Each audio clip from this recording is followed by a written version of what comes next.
Jalf, are you there? Still here, man. Yeah, it's Like we should just have a little party. I think they've forgotten to turn the music off.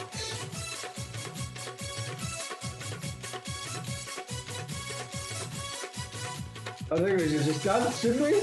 Might as well just enjoy the Desi tunes. I'm all when else are we gonna listen to Desi tunes? Yeah, I know. I don't get the chance. You're right. But good morning, listeners. I think you can hear us. Don't know if you can. I can't. Hope you're enjoying our music selection. Want to just make sure that your Friday gets off to a lively start. Yeah, it's Friday the 20th of August. Want to make sure that you're energized in the offices around the city, around the region, around the world. Around the world it is, I believe. Asian. It's South Asian month.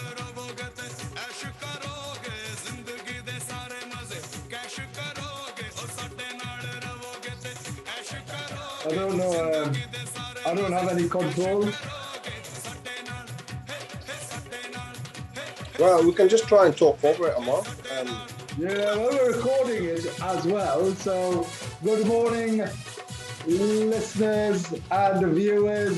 You're listening to Ammar and Jalf live on our weekly show right here on Spice FM and broadcast live across the globe. And each week we'll bring you some views, news, and one or two clues from the business world. Asian Business Connections aims to connect, support, and promote the Asian and wider communities. We'll be talking shop quite literally, not just corner shops. So they start a business, have an existing business, or you just want to talk business, we can help. You can help. You can help. Oh gosh, Jeff, what a week. How's your week been? Busy? It's been a bit of a challenge. Kids have been off, and that always makes things a bit hard.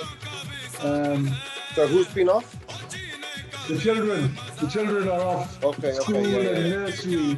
Yeah. So our 2-year-old would normally be at nursery, and I don't know if I can. What happens if let me just try something. I think I might be able to do something here.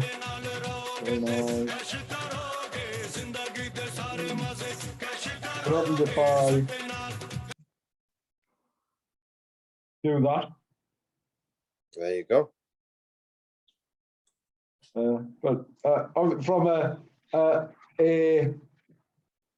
Spiced FM point of view, the music is still playing, so our listeners will have an interesting experience. But yeah, it sorted us out anyway, which is really helpful. Yeah, so our 2-year-old normally be at nursery and has been, but the nursery's shut this week and next week.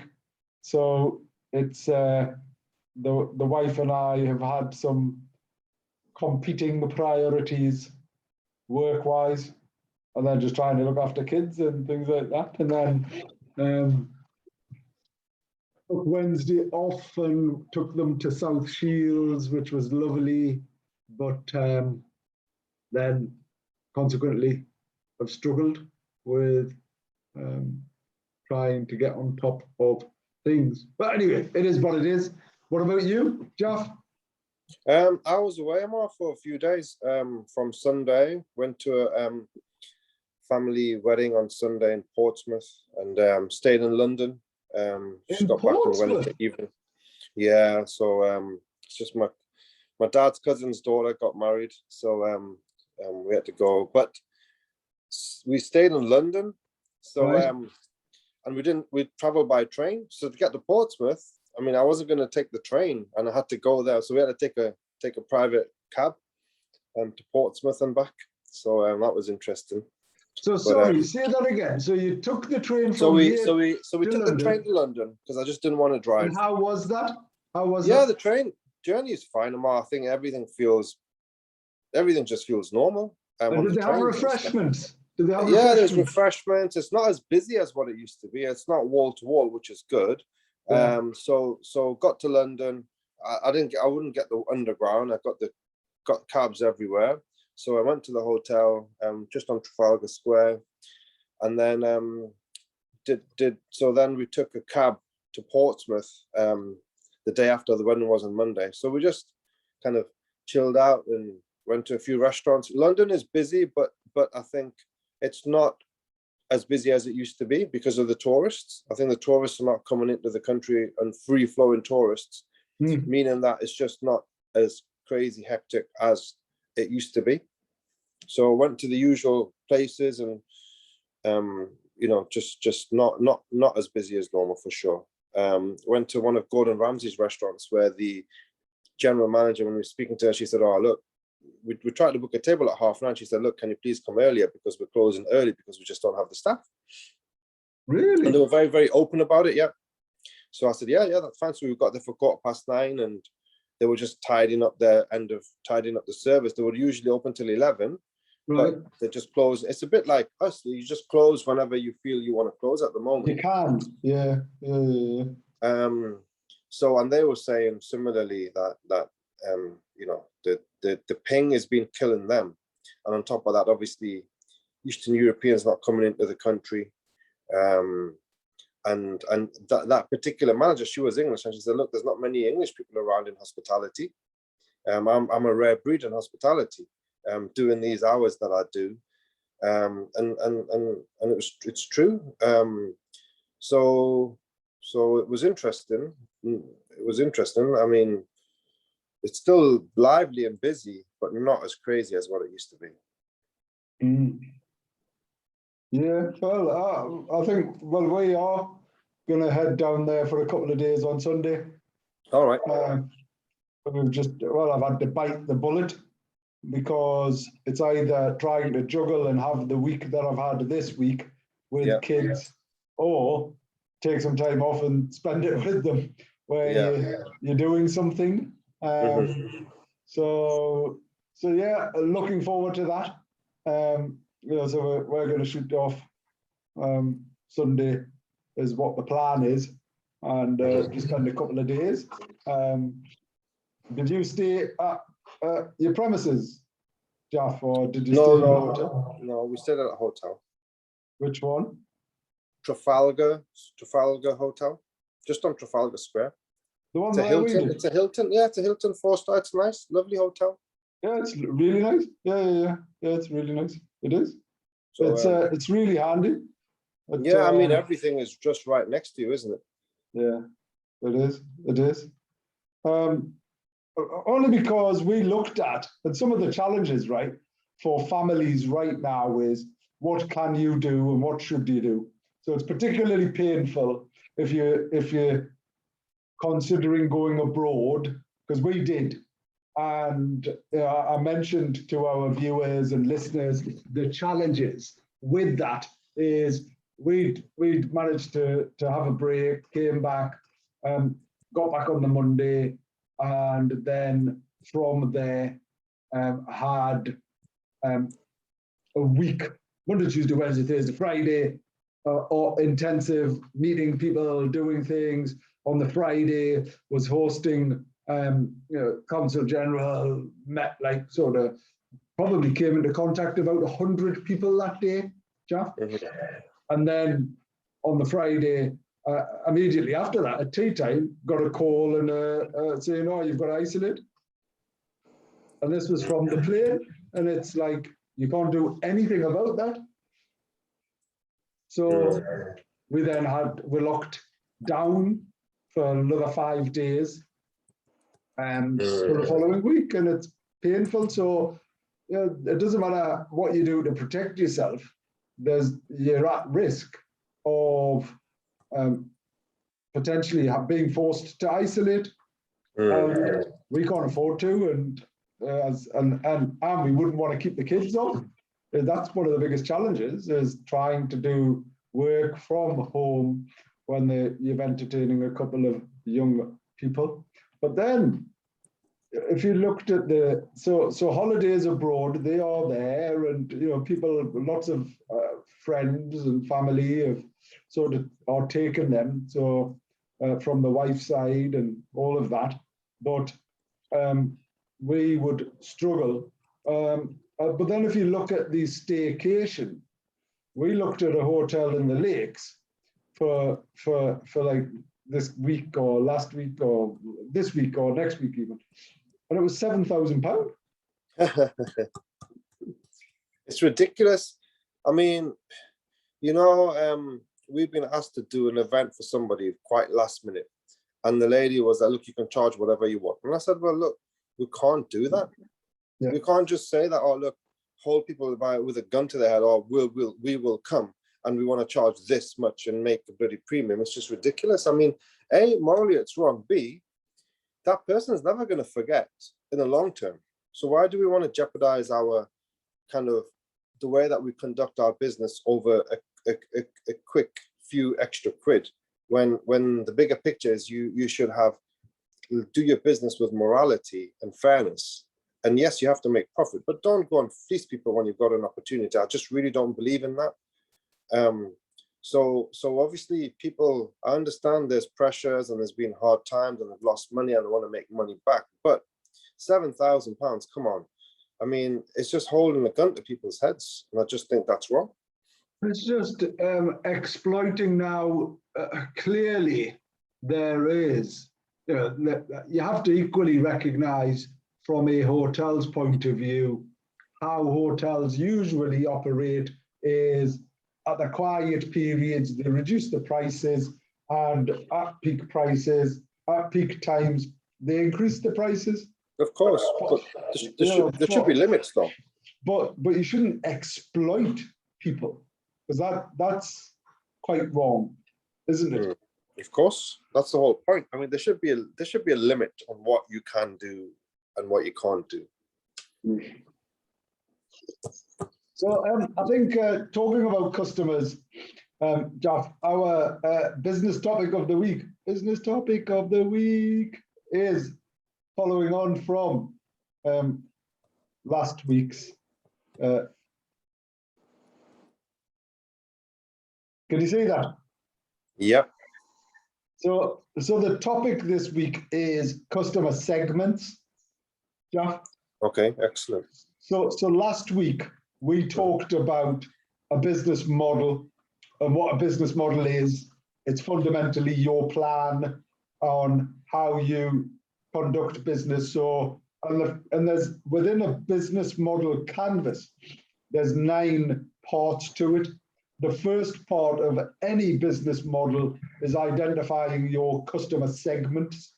So who are you going to service? And defining your specific customer segment or segments is a crucial step towards accurately and effectively marketing your product or service. The more specific your customer segmentation, the more you will understand your customers' needs and be able to sell to them successfully. Customer segments are the different groups of people that your product or service is designed to reach.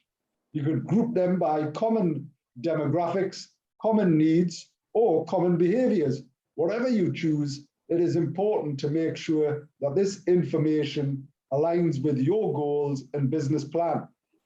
A bank, for example, would find it more useful to define customer segments based on net worth or account needs than to define their customers based on geography, whereas a clothing company may find age and gender to be more useful categories than one based on common needs. Everyone, after all, needs clothes.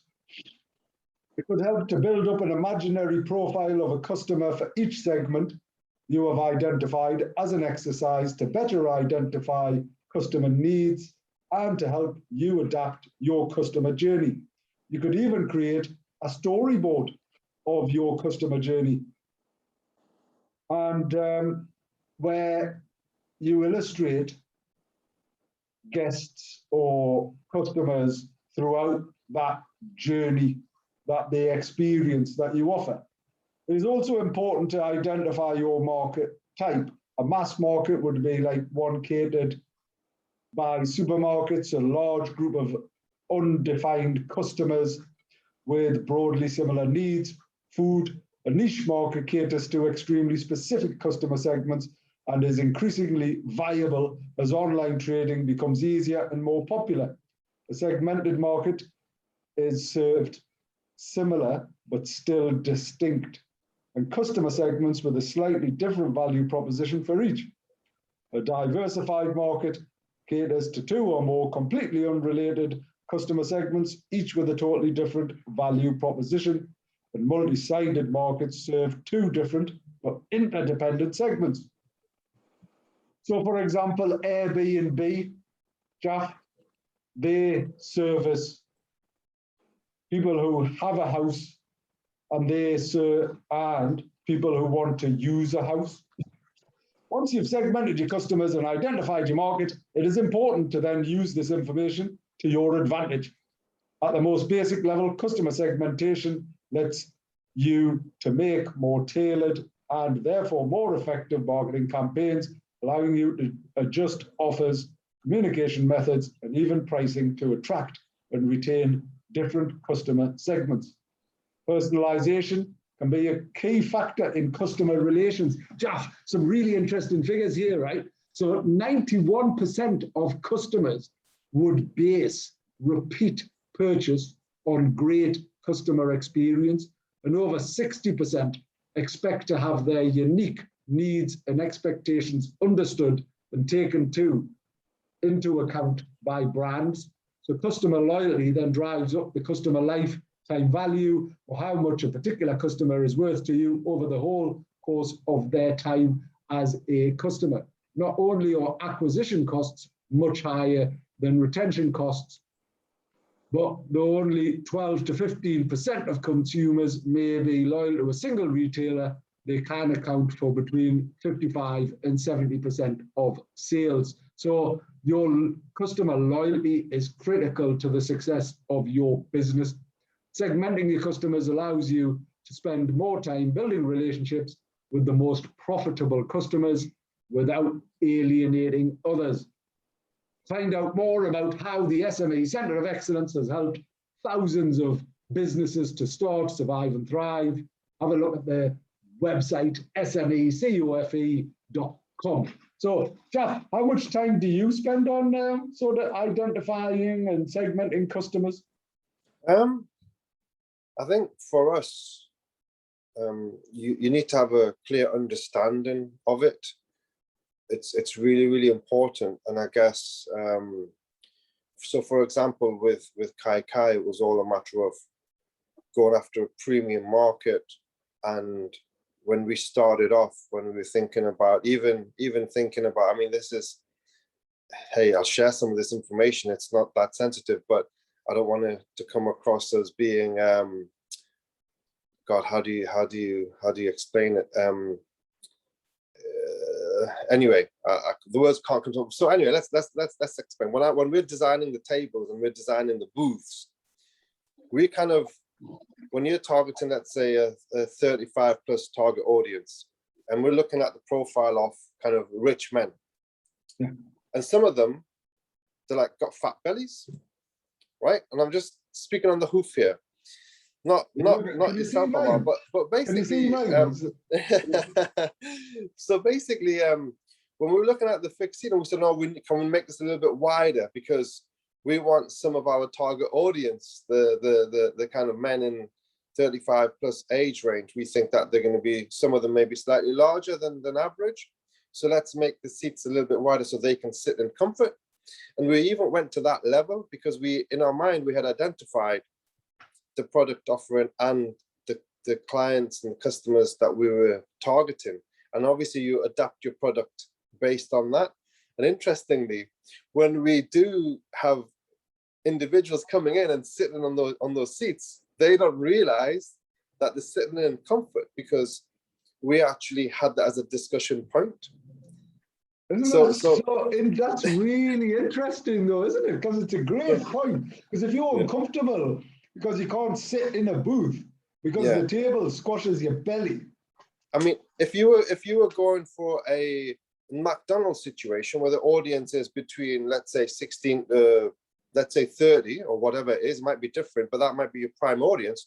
You don't have to have that worry, because yes, might be slightly larger people within that age group, but I think you would find kids are generally quite lean and young and skinny and this, that, and the other.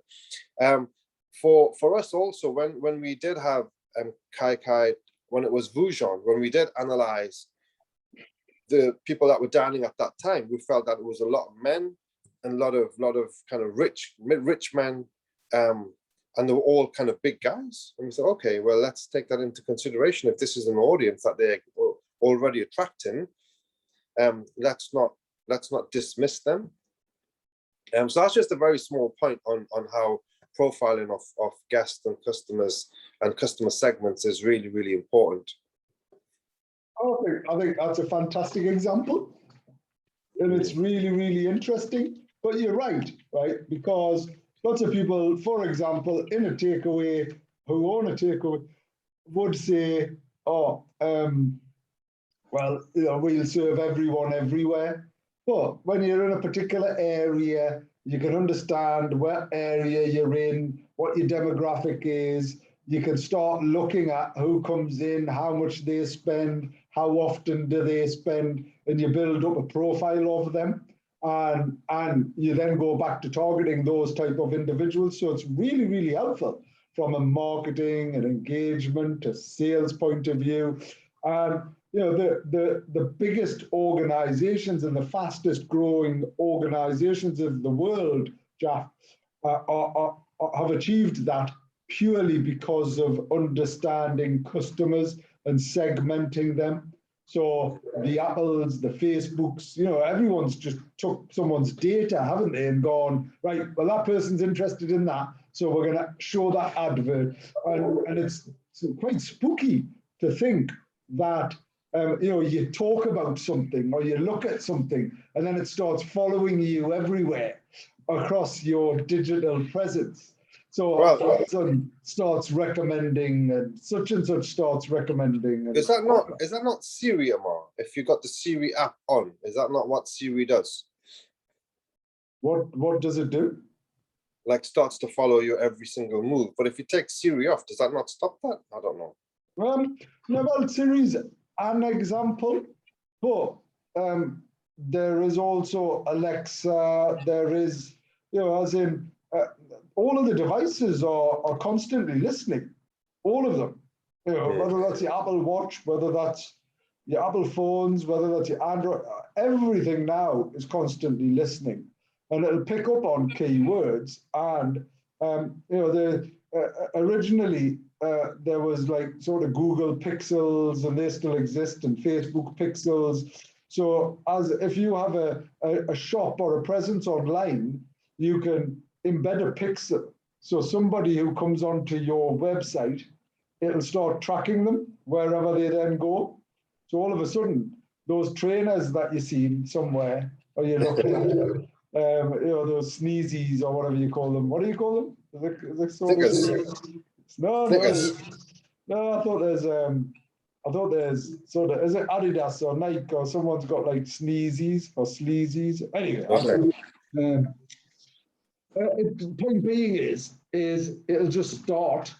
It will start tracking and following you, and Amazon recommends, and before you know it, you get other recommendations, and it's all around data and customer segmentation is the thing, and understanding whether you're offering it directly to consumers or is it a business to business. It helps you identify your value proposition. And next week, we're going to be talking about value proposition, because it's probably the most important thing in a business, is being clear on what pains you're trying to relieve and what gains you're trying to create. So, it's really interesting. And, these tips and advice that we're giving, we feature them all in our sort of world-class programs that we deliver. So, as I say, always reach out. Jaf's got incredible experience. Jaf, what was your dissertation on at uni? Was We've it? got it somewhere, haven't we? Well, you keep saying that. Hope you can find it one day. It was based on a cultural analysis of the Asian entertainment market. Yeah. And that was going back many years. But it was when Asians and Desis, as a general, they were discouraged to. You weren't really going out to leisure venues in the evening, to bars and nightclubs, and because you were always asked, you were always refrained from going to nightclubs and things like that. So a cultural analysis just took into consideration the mentality of the parents at that point. No, you can't go out to bars. So there's some clever entrepreneurs that decided to do these daytime events. So you were getting the same experience as you would in a nightclub, but it was in the day. So the daytime market was just a huge market, a huge opportunity. So instead of going out at night, that your parents can't tell you, you can't go out in the daytime. So that was just one segment of it. It was just interesting analysis how entrepreneurs can come up with solutions when there's certain restrictions in place, and cultural understanding of groups and segments leads to huge market opportunities, is effectively what it was on. And I managed to get a first on it because I think it was a very unique dissertation. So yeah, it's similarly to what you're saying. It's all about segmentation and customer segments and understanding that. And you could tackle in a business, you don't have to target one segment. You could target a different segment at different times for your business. You could, if you're a restaurant, you can target obviously the office segment in the daytime. You could target the party goers in the nighttime, or you can just target the foodies in general. So there is, within a business model, different time frames and time zones may give you the opportunity to target different segments. And understanding your customers allows you to do that, doesn't it? And some of the things that you can then start to explore is which customers buy what, when, and it can help inform stock control. It can help inform a whole range of sort of business focused efficiencies as well. So I think it's great to understand that. And I'm well done on that dissertation in your first. I think it was wonderful, and I don't know where it is. Why are you saying I've got it? You've got it somewhere. Somebody else said that about their dissertation as well, and I was like, I've got your dissertation. Maybe I'm just a serial dissertation keeper. Yeah, but yeah, Jaff, headlines of the week. What's been going on in the world? Well, there's all this. I think for once, COVID is kind of not a sideline. It's never going to be a sideline. But Afghanistan's situation has seems to be taken over. And interestingly, I was sat at the lounge on the train station, and there was these two middle-aged ladies, and it's probably the opinion of most. And they were kind of saying that this is shocking what's happening in Afghanistan. These Talibans, they're terrible the way that they treat their women and A, B, C, and D, and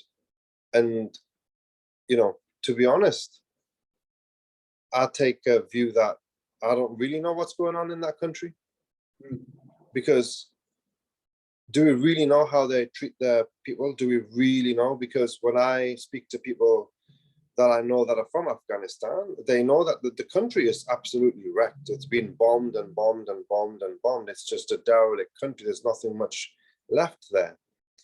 So that's happened because of what the Americans have done previous to that, what the Russians have done, what the British have done, decimated a country. All because, why did they go to Afghanistan? Was it because of 9/11?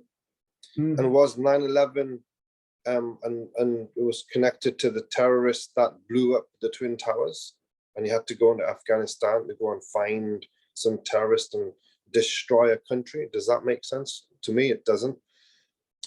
You ruin a country, and then all of a sudden you pull out of a country. And of course, if that's the strongest group in Afghanistan, the Taliban, it's just it doesn't take a strategist to understand what the likelihood was going to be. They've taken it over, and if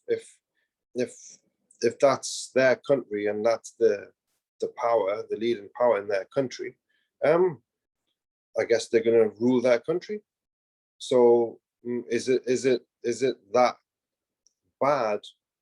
I'm not saying about the Taliban and what they did, but is it that bad of a concept that a country is ruled by their people, or the people that come into power in their country? I think that should be the right of any nation. It shouldn't be run by the Americans. Why should the Americans feel like they've got a right to go and rule and put whoever in power that they want in Afghanistan? Yeah, it's just interesting, isn't it? Is the Afghanistan is one of those tribal countries which has always been run and led by tribal leaders. Yeah, the leaders in each particular group, they're like really, really powerful people. And if that's how they've run their country, hey, let them run the country the way that they want. In terms of, I don't know if, I'm pretty sure, because someone sent me something yesterday about, look, Afghanistan, the people are flowing out the country. And it was just footage from 3 years ago or 4 years ago. And they've just put that as new footage, and someone's pulled out the original footage. And I said, well, look, there you go. This is, so I don't really trust everything that the media have to go and portray this image that they kill all their women and this, that, and the other. Do they really do that? Look, Jalf, it's different cultures, different religions, different countries. They all have different approaches. We sat here might not agree with a lot of them. I mean, I'm sure in China and places like that, people eat cats and dogs. You know, that's normal. That would be abhorrent to us here. But that's that culture. People do different things all over the world. That's what makes us different. Now it's quite wrong for us to well, it's either one or two things, isn't it? It's either, if we're going to go and impose ourselves on a foreign country, whatever country that is, then we should be responsible for managing and maintaining it forever. Manage it, maintain it in a right way. It's a bit like but all I'm saying is you wouldn't then go in, as has happened. Now you go to where Colonel Gaddafi was, you go Libya. To any of these places or spaces, Jalf, where there was an Arab Spring, and you talk to people there, and every single one of those people there will now say life was better under the rule of those individuals. Yeah. I think we were making a point. I think I was having a conversation with somebody a few days ago. And if you imagine that what happened in Africa, now there's this, I think someone went to buy a bit of gold from somewhere. And they were saying, oh, well, diamonds, would you like to buy some ethical diamonds? I said, what the hell is ethical diamonds? Ethical diamonds are made in the lab, apparently. There's this new thing called an ethical diamond. Have you heard of it, Ammar? Yeah. So, and I'm thinking to myself, what a load of pants. Ethical diamonds. I mean, the families that created the biggest man-made hole in the world is in Kimberley. somewhere in Africa, and made the biggest man-made hole, took all the wealth out of Africa.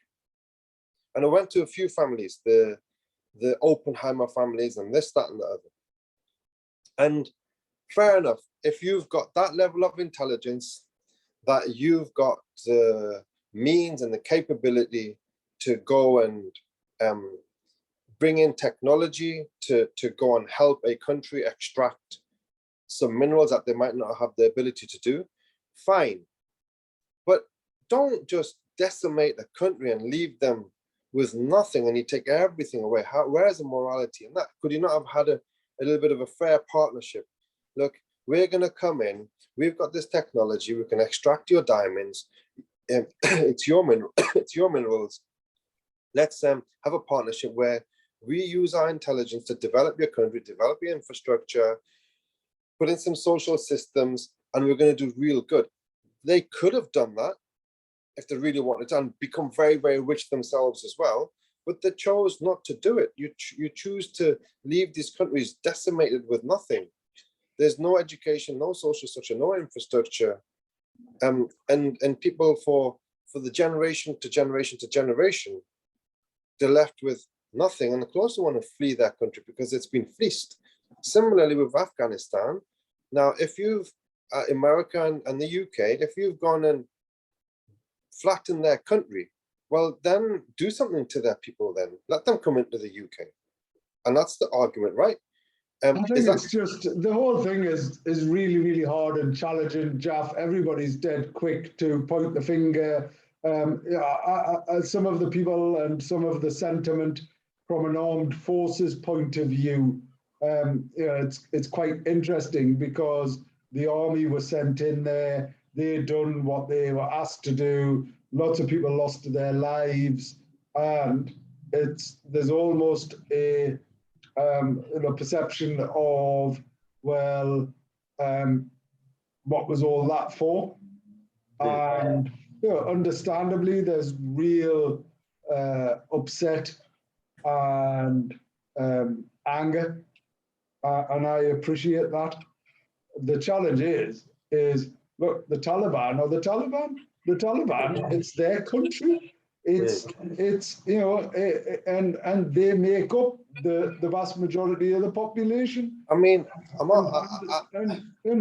was some of the people were like, well, we spent $1 trillion and we've done all of these things and we equipped the army and there was 300,000 army and there's 50,000 Taliban and they wouldn't stand against them. Well, if the president of the country jumps on a plane and disappears, if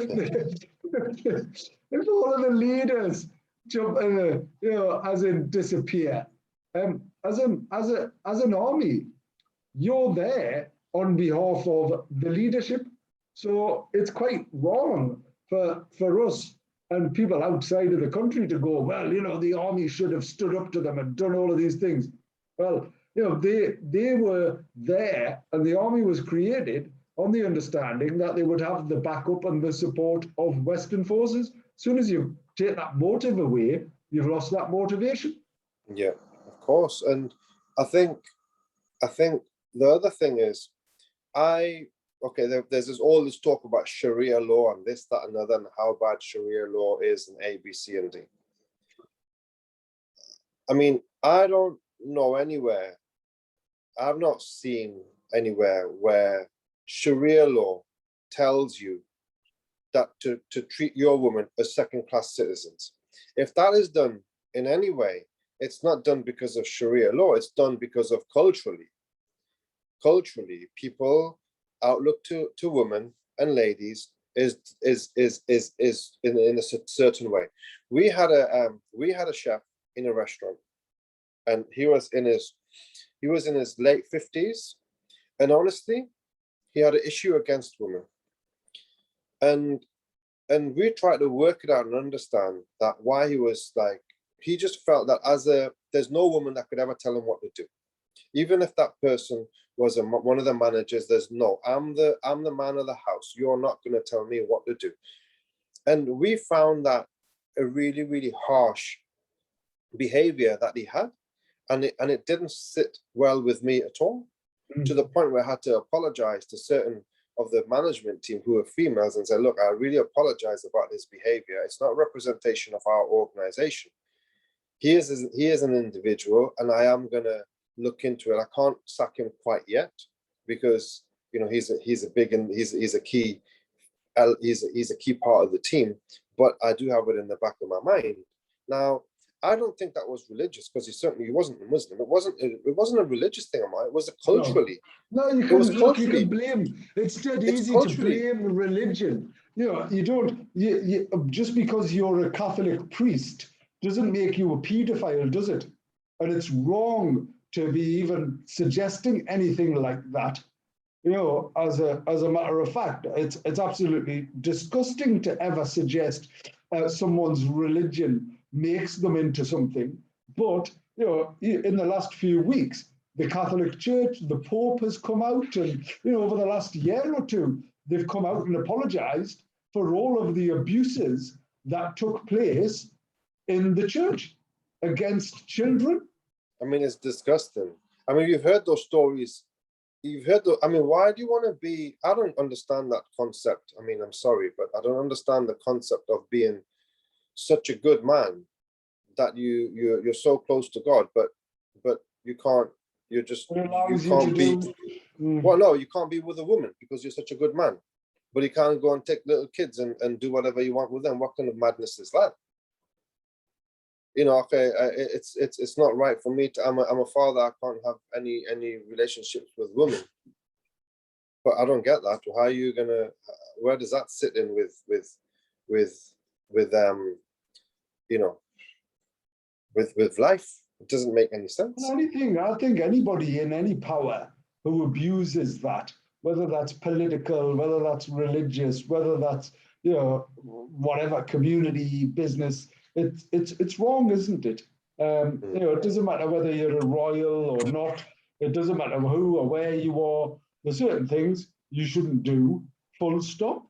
And just because you do doesn't mean that all of a sudden your color, your religion, your gender dictates that everybody who's similar to you is the same. So it doesn't mean that every single royal person is like, can be allegedly categorized as someone who's done something wrong. Just because one royal person does, you can't go every single royal everywhere is like that. Similarly, you can't, someone from Ireland or Northern Ireland, you can't say every single person from there is this. You know, similarly, you can't go every single Muslim across the world as a terrorist. Yet that is what is branded and banded around. It's wrong. So either way, it's the situation in Afghanistan. Sad. It is sad. Hopefully, the categorization of individuals and the impact of this, the catastrophic impact on people is really significant, and it's sad to see the desperation of people. Sort of 3 people fell off a plane trying to cling on the side of it, Jeff. That's wrong. It's terrible. It's horrendous. But so you asked about COVID. Actually, Jeff, COVID isn't and hasn't been sidelined. No. Earlier this week, on Tuesday, there were 170 deaths in one day, which we hadn't experienced since March. And the statistics I'm looking at now is, so the total deaths stand at 131,373. That's how many people have died. The 3-month trend, so the 3-month trend is upward. It's actually going that way as opposed to that way. New deaths, there's been 113. Total cases, 6,392,160. latest daily figure is 36,572 new cases. And the 3-month trend is it's going up again. People in hospital, there's 6,379 people in hospital with COVID. That's 34 more than there were the day before. Trend is going up. And vaccine figures, there's total first vaccine doses given is 47 million. So it's not great, Jeff. Mm-hmm. Yeah. And if it continues the way that it does, we can potentially see some bigger impact. Other statistics generally and globally, Sydney's lockdown extended. So Sydney, Australia and New Zealand have been particularly good, but 2 million people already living in lockdown in Australia's largest city will now be placed under a curfew as Sydney tries to contain a new wave of COVID infections caused by the Delta variant, first detected in India. Residents in the worst hit suburbs of the city will now be allowed to leave their homes, will not be allowed to leave their homes, between 9 and 5. The entire city is also subject to stay-at-home orders that have been extended until the end of September. COVID infections in Sydney have more than doubled in the past week, and more than half of Australia's 25 million people are living in lockdown amid Delta outbreaks also in Melbourne and Canberra. Box office. So it's interesting because all of the bars and clubs and restaurants are really busy, aren't they, Jeff, in town? Very, very busy. As in, you can see the queues outside, and I think it's busier. I think now they are combination of staffing, isn't it, as well as demand. But box office, so cinemas takings are only at 50% of pre-pandemic levels, which is interesting. And this is a slightly scary thought, but I can see it, is that there's a rise in short-sighted children after lockdowns. So optometrists across the country say they are seeing an increasing number of children with short-sightedness, myopia, since the start of the coronavirus pandemic. They put this down to less time spent outdoors due to COVID restrictions, more time spent on screens, and a drop-off in the numbers of eye tests carried out during the pandemic. The College of Optometrists is calling for parents to get kids playing outside for 2 hours a day, as this is proven to prevent or stop the development of myopia, and take their children for eye tests. That's logical and it makes total sense. And that's a stat that I wouldn't debate. No, absolutely not. But it's a scary one, isn't it? It's your eyes are so important, and that's only something that you should experience at because of age-related issues. When you go past 40,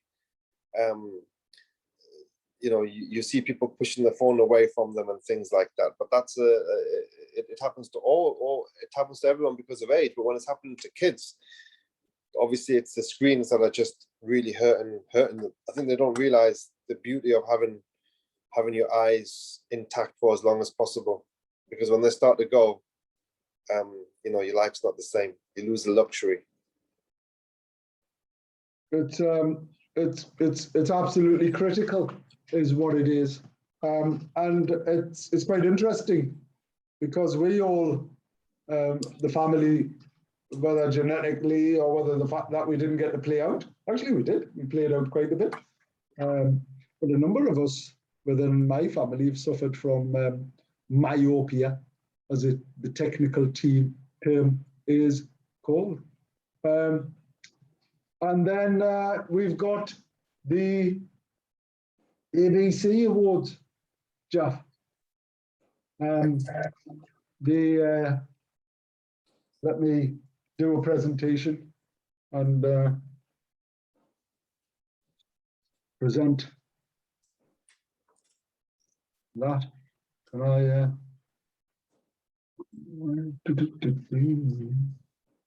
And